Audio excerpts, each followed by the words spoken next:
नमस्कार दोस्तों, स्वागत करते हैं VCI एजुकेशन पर। जैसे कि हम आपको बता दें कि BPSC TRE 4 के लिए हम लोग महेश कुमार वर्णवाल द्वारा लिखी गई बुक NCERT सार संग्रह को डिस्कस कर रहे हैं। और इस वीडियो में हम डिस्कस करने वाले हैं कृषि चैप्टर को, जो भूगोल के अंतर्गत आता है। इससे पहले कृषि से संबंधित 2 वीडियो बना चुके हैं, क्योंकि ये एक लंबा चैप्टर है और यहाँ से क्वेश्चन आपको किसी भी एग्जाम में देखने को मिलता है। और खास करके BPSC की बात करें तो बहुत सारे क्वेश्चन आप देखे भी होंगे। तो चलिए इस चैप्टर को शुरू करते हैं।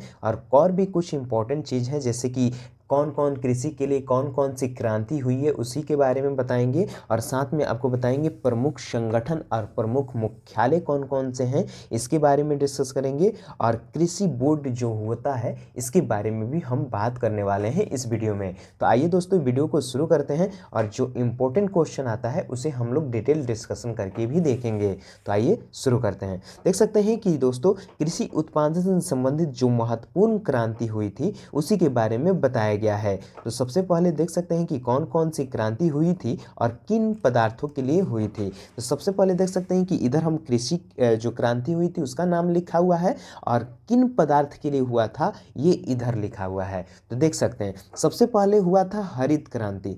हरित क्रांति हुआ था बाबू, ये हुआ था खदान उत्पादन के लिए। किस लिए हुआ था? तो खदान उत्पादन के लिए हरित क्रांति हुआ था। तो इस बात को याद रखेंगे और कंठस्थ कर लीजिए, क्योंकि यहाँ से क्वेश्चन आपको देखने को भी मिलेगा। और दूसरी चीज़ सुनहरी, सुनहरी मतलब होता है स्वर्ण। इसे स्वर्ण क्रांति भी कहा जाता है। ये किस लिए आया था? तो ये आया था फल और सब्जी उत्पादन या बागवानी या उद्यान कृषि के लिए ये सारी क्रांति हुई थी, और इसे सुनहरी क्रांति भी या स्वर्ण क्रांति कह सकते हैं।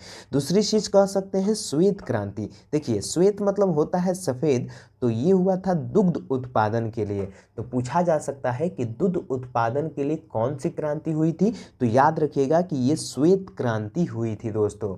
देखिए यहाँ से पढ़िएगा तो आपको सारे क्वेश्चन को रटवा दिया जाएगा, मतलब एकदम कॉन्सेप्ट की तरह। ये नहीं कि कुछ भी यहाँ पर आकर बोल दिया जाएगा, बिल्कुल नहीं, पूरी ईमानदारी के साथ आपको पढ़ाया जाएगा दोस्तों। तो बने रहिए, और अभी तक चैनल को सब्सक्राइब नहीं किए हैं तो कर लीजिए, ताकि हम भी मोटिवेट हों और आपके लिए अलग अलग और नई नई चीज़ करने की प्रेरणा हमारे अंदर जगे। तो आइए दोस्तों देख सकते हैं नेक्स्ट क्वेश्चन। अगला क्वेश्चन इसी से संबंधित है। तो देखिए दोस्तों, अगला है कृष्णा, मतलब कृष्ण या काली क्रांति। कृष्ण जी को काली भी कहा जाता है, सांवले होते हैं कृष्ण जी। तो ये किन लिए हुआ था? तो ये खनिज तेल। खनिज तेल मतलब क्या होता है? जैसे कि इंजन वगैरह में आप डालते हैं, पेट्रोलियम हो गया, इन सारी चीज़ों के लिए हम लोग ये कृष्ण क्रांति लेकर आए थे, और ये बड़ी पैमाने पर हुआ था दोस्तों।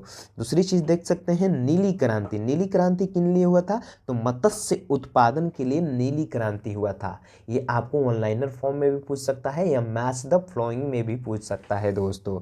दूसरी चीज गोल क्रांति। आलू कैसा होता है दोस्तों? गोल, तो इसीलिए आलू उत्पादन के लिए गोल क्रांति लेकर आए हुए थे। और भूरी क्रांति उर्वरक उत्पादन के लिए। उर्वरक मतलब होता है कीटनाशक, मतलब कि आप खादर वगैरह नहीं छिड़कते हैं, तो उसी चीज को लेकर भूरी क्रांति आई थी। और देखिए अब अगला है पीली क्रांति। पीली क्रांति किन लिए आया था? तो देख सकते हैं ये तिलहन उत्पादन जो होता है उसके लिए हम लोग लेकर आए थे पीली क्रांति। और नेक्स्ट देखिए थे रजत क्रांति, ये अंडा उत्पादन के लिए आया था। और इंद्रधनुष क्रांति जो है ये कृषि संबंधित समग्र क्रांति के लिए आया था, या इसे नवीन कृषि नीति से निर्धारित जो होता है उसके लिए इसको जोड़ा जा सकता है। आगे देखिए एक और क्रांति आपको देखने को मिला था, उस क्रांति का नाम क्या था दोस्तों? देख सकते हैं अमृत क्रांति। ये आया था नदियों को जोड़ने की योजना के लिए हम लोग अमृत क्रांति किए थे। दूसरी चीज आप देखेंगे सदाबहार क्रांति। ये कृषि उत्पादन को दोगुना करना या टिकाऊ कृषि करने के लिए सदाबहार क्रांति देखने को मिला था। दूसरी चीज गुलाब क्रांति। ये आया था प्याज उत्पादन या झींगा मछली उत्पादन के लिए हम लोग गुलाबी क्रांति देखे थे।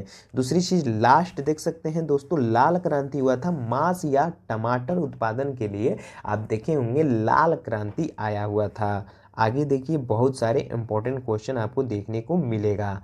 देखिए अब हम क्वेश्चन को देख लेते हैं। देख सकते हैं कि बाजरे कि कृषि किस जलवायु में की जाती है। देखिए बाजरा जो होता है वो कौन से जलवायु में उसका उपज ज़्यादा होता है या वहाँ पर हो जाता है, तो ये उष्ण और शुष्क जलवायु जो होते हैं वैसे जलवायु में बाजरा की कृषि होती है। कैसे, तो उष्ण, उष्ण माने गर्मी और शुष्क मतलब थोड़ा शांत, तो ऐसे जो जहाँ की जलवायु होगी वहाँ पर हम लोग बाजरे की खेती कर सकते हैं।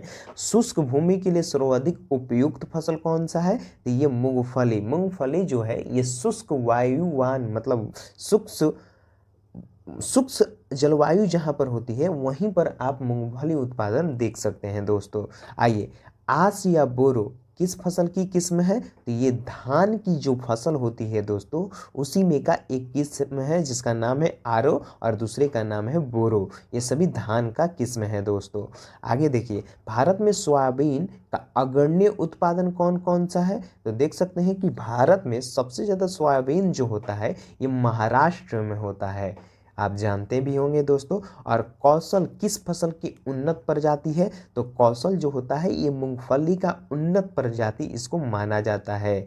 आगे देखिए, आगे देख सकते हैं दोस्तों, हम जल्दी जल्दी करा रहे हैं आपको। देखिए नेक्स्ट है कि प्रमुख कृषि संगठन एवं मुख्यालय, मतलब कि बहुत सारे कृषि संगठन खुले। अब मान लीजिए कोई बड़े पैमाने पर किसी चीज़ का जीविका चलता है तो उसके लिए कुछ ना कुछ चीज़ होता है, तो वही चीज़ कि कृषि उत्पादन के लिए या प्रमुख कृषि जो संगठन हुए उनके लिए मुख्यालय खुले। तो आपको यहाँ पर ये मालूम चलेगा कि कौन से कृषि संगठन खुला और उसका मुख्यालय कहाँ पर रखा गया। मुख्यालय मतलब होता है कार्यालय, मतलब हेड ऑफिस।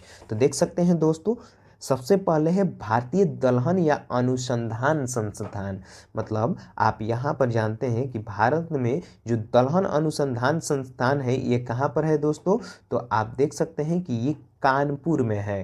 कानपुर में कौन सा अनुसंधान संस्थान है, तो भारतीय दलहन, दलहन अनुसंधान संस्थान कहाँ है, तो कानपुर में है। और देख सकते हैं नेक्स्ट, समेकित कीट प्रबंधन राष्ट्रीय केंद्र, ये जो है कीट वाला ये न्यू दिल्ली में है दोस्तों, नई दिल्ली आप कह सकते हैं। अंतर्राष्ट्रीय चावल अनुसंधान संस्थान, तो ये मनीला में है। और आर्द्र शुष्क क्षेत्र जो अंतर्राष्ट्रीय फसल अनुसंधान संस्थान कहाँ पर है, तो हैदराबाद में है दोस्तों। आगे देखिए, सूखे क्षेत्र में अंतर्राष्ट्रीय कृषि अनुसंधान केंद्र ये अलेप्पो में है। किसमें है, अलेप्पो में। राष्ट्रीय कृषि और ग्रामीण विकास बैंक, तो ये मुंबई में है। अंतर्राष्ट्रीय मक्का और गेहूं वृद्धि केंद्र, तो ये मैक्सिको में है। तो ये सारी चीज़ है दोस्तों, इसमें आपको ये पता चलेगा कि कौन सा अनुसंधान संस्थान, अनुसंधान संस्थान में क्या होता है, किसी भी पदार्थ के लिए वो अनुसंधान संस्थान खोला होगा तो उस पर उसका शोध होगा, उसकी शुद्धता की जांच की जाएगी, उसका अशुद्धता का भी जांच किया जाने के लिए हम लोग देखते हैं कि बड़े बड़े शहरों में अनुसंधान संस्थान खोला जाता है। आइए अगला देख सकते हैं दोस्तों, नेक्स्ट जो इम्पोर्टेंट क्वेश्चन होगा उससे हम लोग थोड़ा देख लेते हैं। तो देखिए, किस फसल में नाइट्रोजन सिंचित करने की क्षमता सर्वाधिक होती है, तो वो ऐसा फसल है जिसका नाम है दलहनी। इसमें क्या होता है कि नाइट्रोजन को इकट्ठा करने की जो क्षमता होती है वो सिंचित होती है दोस्तों। दलहनी फसलों हेतु कोबाल्ट आवश्यक है। कोबाल्ट राइजोबियम जीवाणु और नाइट्रोजन स्थिरीकरण के लिए आवश्यक तत्व भी कहा जाता है। आइए, भारत में 3/4 से अधिक बच्चा रेशम किस किस राज्यों से प्राप्त होता है, तो देखिए ये बहुत सारे राज्य हैं जैसे कि कर्नाटक और आंध्र प्रदेश में ये सारी चीज़ें हमको प्राप्त होती है। आइए अगला क्वेश्चन देख सकते हैं कि अगला क्वेश्चन है, नॉर्मन अनरेस्ट बोरलॉग जिन्हें हरित क्रांति का जनक कहा जाता है, ये किस देश से संबंधित है, तो संयुक्त राज्य अमेरिका से संबंधित है दोस्तों। आगे देखिए, हरित क्रांति से क्या अभिप्राय है, तो हरित क्रांति से उच्च उत्पादन वाले बीजों के प्रयोग कर उत्पादन को बढ़ाना। ये बीजेपी कह रहे हैं, हरित क्रांति से ये संबंधित है। जो उच्च उत्पादकता वाले जो बीज होते हैं ये हरित क्रांति से संबंधित होते हैं दोस्तों। आइए, हरित क्रांति का सर्वाधिक लाभ किस फसल के उत्पादन एवं उत्पादकता में दोनों में होता है, तो देखिए गेहूं एक ऐसा फसल है, उत्पादन करिएगा तभी भी आपको सर्वाधिक लाभ होगा, या उत्पादकता बढ़ाइएगा मतलब प्रोडक्टिविटी, तो यहाँ पर भी गेहूं की बहुत ज़्यादा मांग हो जाती है। देखिए हरित क्रांति में किस फसल का सर्वाधिक उत्पादन होता है, तो मैक्सिकन गेहूँ, यहाँ पर मैक्सिकन गेहूँ जो होती है इसकी उत्पादन सर्वाधिक होती है। आइए नेक्स्ट देख सकते हैं, सर्वाधिक विदेशी मुद्रा किस नकदी फसल के निर्यात से प्राप्त होती है। तो आपको बताना है कि नकदी, एक मिनट दोस्तों, यहाँ पर देख सकते हैं अगला क्वेश्चन है कि सर्वाधिक मतलब सबसे ज़्यादा विदेशी मुद्रा किस नकदी फसल से निर्यात होती है। तो ये चाय से निर्यात होती है। चाय एक प्रकार की नकदी फसल है। लाल बिगनल किस फसल को कहा जाता है। तो गन्ना को कहा जाता है दोस्तों। आइए नेक्स्ट क्वेश्चन देख सकते हैं, मूंगा रेशम का उत्पादन संपूर्ण विश्व में केवल भारत के असम में किया जाता है और वर्ष 2007 में भौगोलिक संकेतन का दर्जा भी प्राप्त हो चुका है। आइए, तिलहन प्रौद्योगिकी मिशन की स्थापना किस वर्ष हुई। तो आप देख सकते हैं दोस्तों, ये 1986 में इसकी स्थापना होती है, तिलहन प्रौद्योगिकी मिशन की।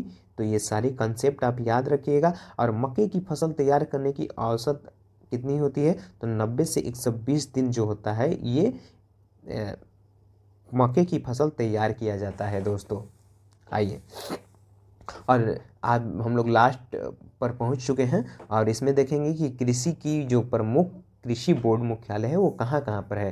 तो देखिए, कॉफ़ी का जो मुख्यालय है या बोर्ड है, ये बेंगलुरु में है। बेंगलुरु में क्या है, कॉफ़ी उत्पादन की बोर्ड स्थापित की गई है। रबड़ बोर्ड कहाँ है। तो कोट्टयम, कोट्टयम कहाँ है जो दोस्तों, केरल में। और चाय बोर्ड कोलकाता जो पश्चिम बंगाल में है। तंबाकू गुटूर जो आंध्र प्रदेश में है। और मसाला बोर्ड जो कोची में है। और राष्ट्रीय मांस पोल्ट्री बोर्ड नई दिल्ली में है दोस्तों। भारतीय अंगूर प्रसंस्करण बोर्ड, तो ये पुणे में है दोस्तों। तो ये सारी कंसेप्ट रही आज की। आई होप कि आप बहुत कुछ सीखे होंगे। चलिए, और भी अच्छा करने की कोशिश करेंगे अगले वीडियो में। तो बने रहिए दोस्तों और मिलते हैं नेक्स्ट टॉपिक के साथ अगले वीडियो में।